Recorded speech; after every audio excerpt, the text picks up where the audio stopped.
22장 10절에서 20절 말씀 구약 353면에 있습니다. 여호수아 22장 10절에서 20절 말씀 한 절씩 교독하겠습니다. 22장 10절에서 20절입니다. 로벤 자손과 갓 자손과 므낫세 반 지파가 가나안 땅 요단 언덕가에 이르자 거기서 요단가에 제단을 쌓았는데 보기에 큰 제단이었더라.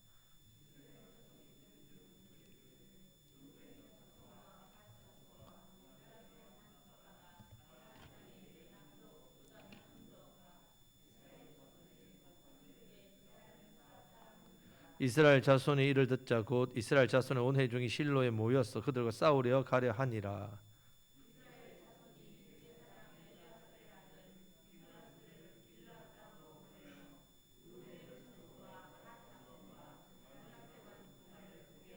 이스라엘 각 지파에서 한 지도자씩 10 지도자들을 그들과 함께 하게 하니 그들은 각기 그들의 조상들의 가문의 수령으로서 이스라엘 중에서 천부장들이라.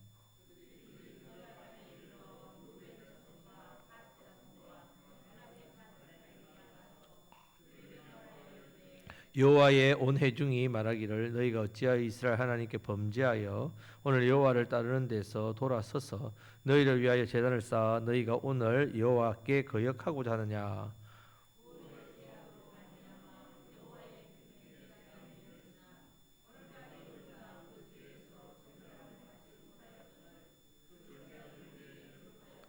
오늘 너희가 돌이켜 여호와를 따르지 아니하려고 하느냐. 너희가 오늘 여호와를 배역하면 내일은 그가 이스라엘 온 회중에게 진노하시리라. 그런데 너희의 소유지가 만일 깨끗하지 아니하거든 여호와의 성막 있는 여호와의 소유지로 건너와 우리 중에서 소유지를 나누어 가질 것이니라. 오직 우리 하나님 여호와의 제단 외에 다른 제단을 쌓음으로 여호와를 거역하지 말며 우리에게도 거역하지 말라. 세라의 아들 아간이 온전히 바친 물건에 대하여 범죄함으로 이스라엘 온 회중에 진노가 임하지 아니하였느냐. 그의 죄악으로 멸망한 자가 그 한 사람만이 아니었느니라 하니라. 아멘. 자, 이제 7년 전쟁이 끝났습니다. 가나안의 가장 큰 성읍들을 다 정복을 했습니다. 이제 각 땅의 지파가 분배받았습니다. 그동안 르우벤, 갓, 므낫세 지파는 이제 원래 이제 모세에게 받았던 그 요단의 동편 땅 길르앗 땅으로 돌아갔습니다. 원래 그곳은 하나님께서 약속한 땅 아닙니다. 그런데 그 땅을 달라 했기 때문에 그 땅을 받았습니다. 자, 이제 7년 동안 자신의 땅 가족 다 버리고 전쟁터를 따라갔단 말입니다. 참 칭찬받을 만이었습니다. 그래서 지난주에 이제 여호수아가 이들에 대해서 축복하고 칭찬했습니다. 자, 22장은 세 부분으로 나눈됐습니다. 지난주에 1절부터 9절까지 여호수아가 요단 동편 세 지파를 칭찬하고 또 당부하고 또 축복합니다. 그리고 오늘은 10절부터 20절까지 이제 그들이 그 땅으로 돌아가면서 어떤 사건이 생깁니다. 이 문제가 심각했습니다. 세 번째는 이 일에 대해서 34절까지 그들이 해명을 합니다. 자, 오늘은 이 사건이 왜 문제가 되는가를 살펴보겠습니다. 10절 말씀을 다 같이 읽겠습니다. 르우벤 자손과 갓 자손과 므낫세 가나안 땅 요단 언덕가에 이르자 거기서 요단가에 제단을 쌓았는데 보기에 큰 제단이었더라. 아멘. 자, 돌아가면서 요단가에 뭘 했다고요? 제단을 쌓았는데 그것도 큰 제단. 그럼 다 보이겠죠. 다 보이도록 크게 쌓았습니다. 그러니까 보이니까 알려지는 겁니다. 자, 알려지니까 어떤 일이 나냐? 자, 11절 말씀을 다 같이 읽겠습니다. 이스라엘 자손이 들은저 이러기를 르우벤 자손과 갓 자손과 므낫세 반 지파가 가나안 땅의 맨 앞쪽 요단 언덕과 이스라엘 자손에게 속한 쪽에 제단을 쌓았다 하는지라. 아멘. 더 큰 문제는 어느 쪽에다 쌓았다고요? 예, 이스라엘 나머지 지파가 있는 땅. 자기들이 간 그 건너편에다가 세운 것도 아니고 강을 건너기 전에 거기다 쌓았단 말입니다. 쌓은 것도 문제인데 땅도 그쪽 땅에다 쌓았으니까 자, 이 일 때문에 이스라엘 자손이 실로에 모입니다. 하나님이 성막에 있는 곳에 모여서 요단 동편에 있는 이 두 지파 반과 뭐 하려고 한다고요? 전쟁을 하려고 한다고. 같은 민족끼리인데 지금 제단 하나 세웠다고 동족끼리 전쟁한다는 말이 됩니까? 자, 이 일이 왜 이렇게 심각하냐? 신명기 1장부터 11장까지 보면요, 신명기는 모세의 설교 7편이 나옵니다. 자, 모세의 설교가 나오는데 이 설교 주제가 뭐냐? 순종하라는 말씀이에요. 순종하라. 12장부터 26장까지 순종해야 될 계명들에 대해서 설교를 하는데, 이것은 출애굽기 20장부터 24장까지 나오는 계명이 많지 않습니까? 이것을 모세가 풀어서 설교하는 내용입니다. 자, 출애굽기의 이 계명들을 들을 때는 잘라서 이렇게 세분화하니까 이것을 어떻게 지켜야 될지 이게 감이 안 오는 거죠. 우리가 설교를 말씀을 성경 읽다 보면 쭉 읽다 보면 잘 이해가 안 될 때는 이게 좀 그렇지 않습니까? 마찬가지 설교를 듣다 보면 이거 말씀 이렇게 풀어가는구나. 똑같은 원리입니다. 모세가 설교를 통해서 가나안 땅에서 하나님 주신 이 계명을 어떻게 적용하며 순종해야 될지를 설교하는 거예요. 그렇게 알렸습니다. 가장 많이 그리고 가장 먼저 언급하는 내용이 뭐겠습니까? 설교에서 적용으로 바로 예배입니다. 예배에 대해서 언급하면서 6번 정도로 예배에 대한 언급을 하면 6번 정도로 어떤 이야기를 반복해서 하냐면 여호와께서 택하신 곳으로 가지고 나아가라 이렇게 합니다. 그러니까 예배를 드릴 때 어디서 예배 드리라고요? 아무데나 가서?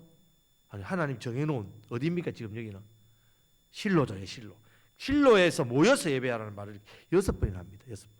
자, 신명기 12장 5절 말씀을 다 같이 읽겠습니다. 오직 너희 하나님 여호와께서 자기 이름을 두시려고 너희 모든 지파 중에서 택하신 곳인 그 거하실 곳으로 찾아 나아갔어. 예배를 그냥 내가 있는 자리에서 마음대로 드리지면 안 된단 말입니다. 각 지파가 있는 땅에서 그냥 예배 드리면 안 된단 말입니다. 11절 말씀에서도 너희는 너희 하나님 여호와께서 자기 이름을 두시려고 한 곳을 택하실 그곳으로 나의 명하는 것을 모두 가지고 갈지니. 실로에 모여서 예배하란 말입니다. 14절 말씀에서도 오직 너희 한 지파 중에 여호와의 택하실 그곳에서 너희 번제를 드리고 또 내가 내게 명하는 모든 것을 거기서 행할지니라. 택한 지파 여로보암이죠. 에브라임이죠. 에브라임의 땅에 있는 실로 거기에 예배를 드리란 말입니다. 아무데나서 마음대로 예배 드리지 말고 반드시 어디서 예배를 드려야 된다고요? 하나님이 택하신 곳으로. 지금 성막이 어디 있다고요? 실로의 성막으로 나와야 됩니다. 실로는 에브라임 지파가 분배받은 땅이고 가나안 땅의 중심입니다. 중심의 땅이 있습니다. 중간 정도 있습니다. 여기에 성막을 세웠고 이후에 에브라임 지파가 제 역할을 못하니까 하나님께서 실로의 성막을 어디로 옮깁니까? 나중에 다윗 시대 때 예루살렘으로 옮기죠. 다윗은 어떤 지파? 유다 지파. 유다 지파로 옮깁니다. 그곳에 메시아가 나오죠. 자, 이스라엘은 이곳에 나와서 번제를 드리고 소제를 드리고 화목제, 속죄제를 드려야 됩니다. 왜 그렇게 하도록 했느냐 하면, 자, 가나안 거민들은요 자기 마음에 내키는 산에 가서 나무 밑에다가 제사를 지냈단 말입니다. 만약에 이렇게 명령하지 않으면 이스라엘 백성들이 가나안 거민들과 섞여서 이상한 혼합 종교가 만들어지고 바알을 섬기고 난리 날 게 뻔하니까 하나님께서 이것을 막으려고 너희는 그렇게 하지 말라고 미리 명령하시는 겁니다. 가나안 거민들은 이렇게 제사했지만 너희는 어떻게 해요? 내가 정한 그 곳에 나와서 예배하라. 자, 하나님은 이스라엘 백성들이 이곳으로 나와서 그런 이방 종교와 혼합되지 않는 이유도 있지만, 그런 제약을 아예 짓지 못하도록 끊어버리는 이유도 있지만, 이스라엘 백성들이 모여서 예배할 때에 그때 성도가 무슨 기쁨이 나겠습니까? 서로 연합에 함께하는 기쁨이 있다. 자, 성도는요 연합의 기쁨을 누려야 됩니다.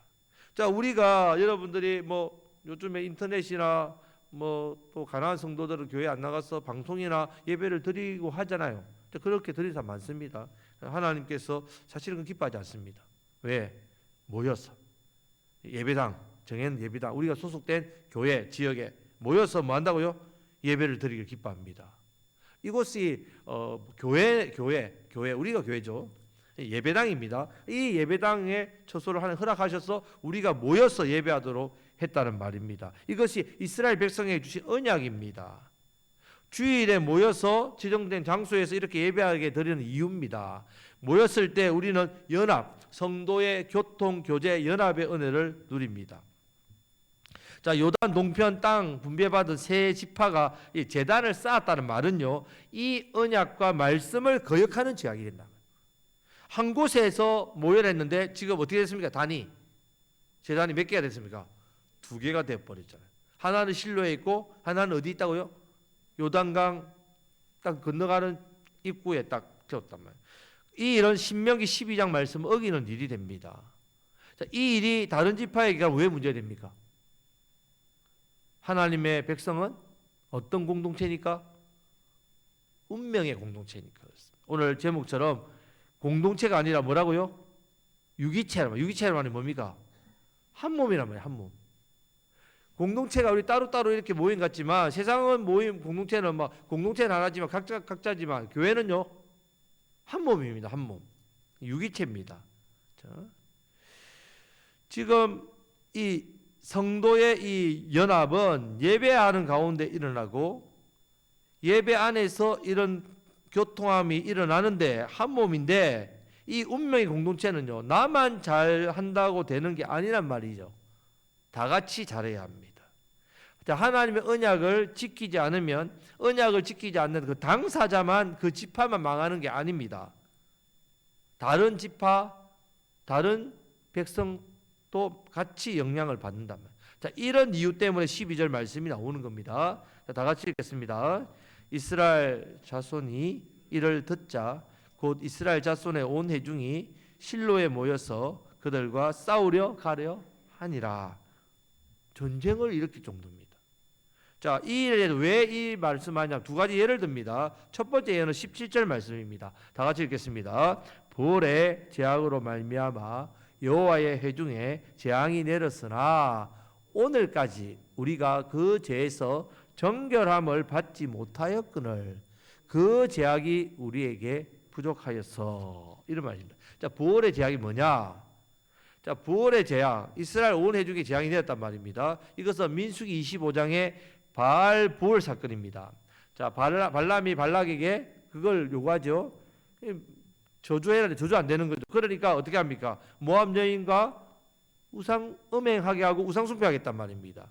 자, 이 일로 우상 숭배 음행했을 때 모든 백성이 다 한 거 아닙니다. 하지만 하나님께서 연병으로 24,000명이나 죽입니다. 연병이 일어나서 24,000명. 24,000명이 범죄한 게 아닙니다. 광야 40년 동안 한 번에 가장 많이 죽은 사건입니다. 이 사건이. 이 일에 모세가 중보합니다. 하나님 앞에 중보하고 제사장 비느하스가 이 일의 주동자 시므온 지파 족장 시므리를 창으로 찔러 그 음행하는 여자와 함께 찔러 죽였을 때 하나님의 진노가 멈췄습니다. 이 재앙이. 자, 그 다음에 두 번째 운명의 공동체란 말입니다. 자, 두 번째 20절 말씀을 다 같이 읽겠습니다. 세라의 아들 아간이 온전히 바친 물건에 대하여 범죄함으로 이스라엘 온 회중의 진노가 임하지 아니하였느냐. 그의 죄악으로 멸망한 자가 그 한 사람만이 아니었느니라 하니라. 아멘. 이 여리고 사건이죠. 여리고는 첫 성이니까 다 하나님께 바치려 했죠. 그때 유다 자손 세라의 아들 아간이 어떻게 합니까?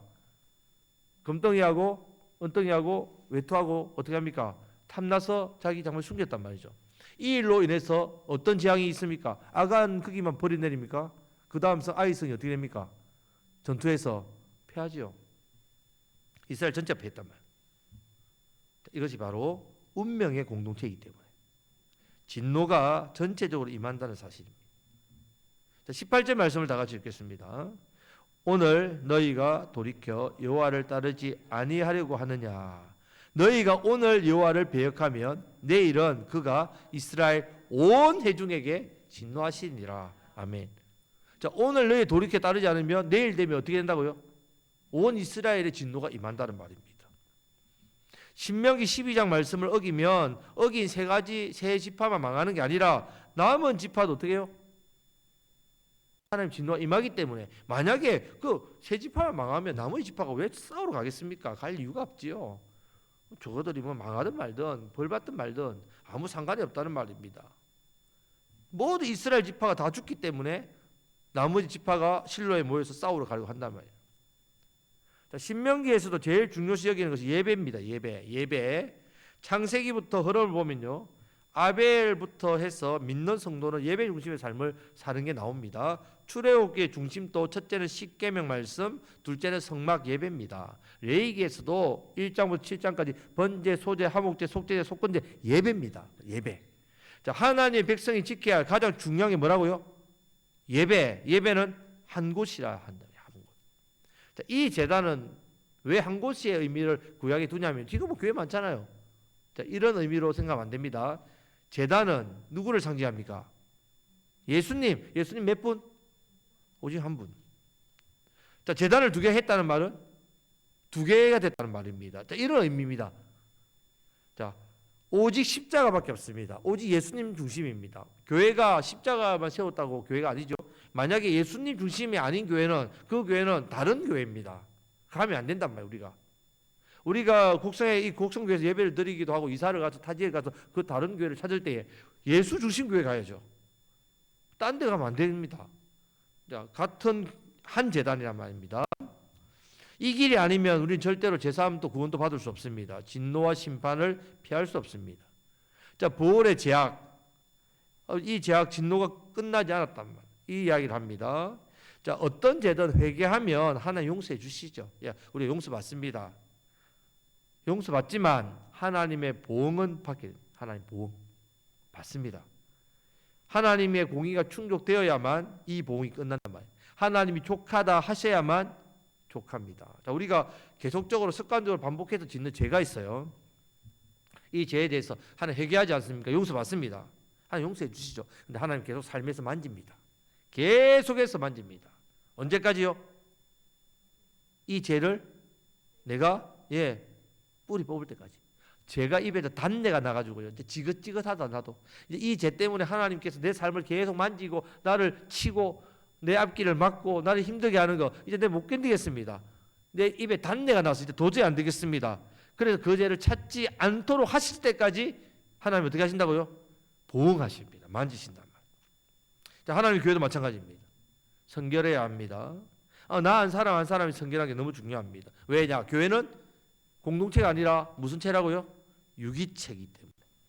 예수 그리스도로 중심으로 성도 한 사람이 마치 벽돌이 이렇게 쌓여가듯이, 벽돌이 하나가 빠지면 나머지가 같이 흔들흔들해서 와르르 무너지듯이, 댐에 작은 구멍 하나가 댐 전체가 무너지듯이 회개하지 않으면 그래도 교회는 치리할 수밖에 없습니다.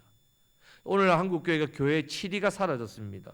치리가 사라지니까 교회의 공동체가 그 사람의 잘못이니까 그 사람 치리 안 해도 지 벌 받겠지가 아니라 그 치리하지 않는 교회가 어떻게 됩니까? 같이 망한단 말입니다. 그래서 한국 교회가 지금 세속화되어 무너지고 있습니다. 하나님이 더 중요합니다. 교회는 하나님 중심으로 교회가 세워져야 합니다. 하나님이 역사하는 교회가 돼야 됩니다. 우리가 아무리 잘해도 하나님께서 이 교회를 사용하지 않으면, 오늘 이스라엘 백성들이 두려워했던 부분이 이 부분이란 말이죠. 어떤 죄든지 용서할 준비가 되고 용서하십니다. 회개하지 않으면 어쩔 수 없다는 거예요. 돌이키지 않으면 하나님 어쩔 수 없다는 말입니다. 지금 이스라엘 백성들이 동족보다 형제보다 친구보다 교회가 더 중요하기 때문에 이런 이유로 이스라엘 모든 지파가 실로에 모여서 전쟁하고자 합니다. 여러분 생각해, 동족끼리 싸우는 게 좋습니까?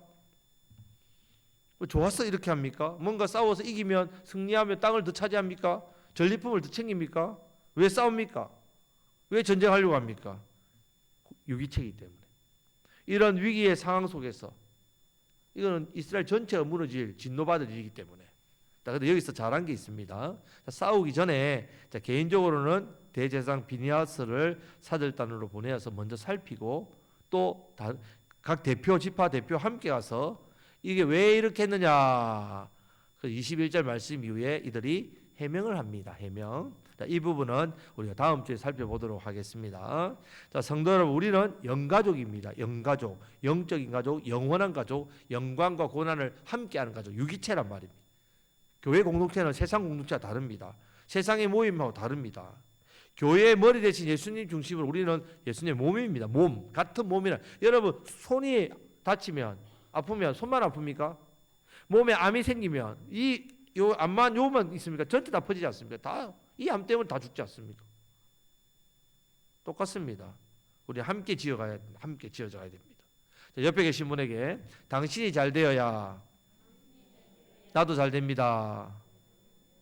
자, 옆에 계신 분이 우리가 잘 돼야 나도 잘 되지만 반대로 옆에 계신 분이 연약하고 잘 되지 못하면 나도 그렇단 말이에요. 그걸 아셔야 됩니다. 우리가 주일 예배 때마다 부르는 찬양이 있지 않습니까?